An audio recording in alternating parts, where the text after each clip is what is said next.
ব্রিগেডে যাচ্ছি কলকাতায় মোদী সভাতে। তো একটা জিনিস ভালো লাগলো যে আজকে সকালে দিদির টাকা আজকে অ্যাকাউন্টে ঢুকেছে। তো সেই টাকায় আজকে মোদীকে দেখতে যাচ্ছি, নিজেকে আজকে খুব ভালো লাগতেছিল। সকালবেলা কোনো টাকা ছিল না, তো আজকে নরেন্দ্র মোদীকে দেখার জন্য জিনিসটা ভালো লাগলো। মোদিজিকে দেখতে যাচ্ছি, ব্রিগেডে বড় ঐতিহাসিক জনসভা আছে মোদিজির। আমার হাতে অ্যাকচুয়াল টাকা ছিল না, আমি ভাবছিলাম যেতে হয়তো পারবো না, কিন্তু কালকে রাতেই আমাদের যুব সাথীর টাকা 1500 ঢুকে গেছে। আমি সেই টাকা তুলে নিয়ে আজকে মোদিজির সভায় যাচ্ছি।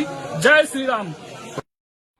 হ্যাঁ, এটাই বাংলার মাননীয় মুখ্যমন্ত্রী মমতা বন্দ্যোপাধ্যায়, যিনি দলমত জাতি ধর্ম নির্বিশেষে আপামর বাংলার মানুষকে পরিষেবা প্রদান করে থাকেন।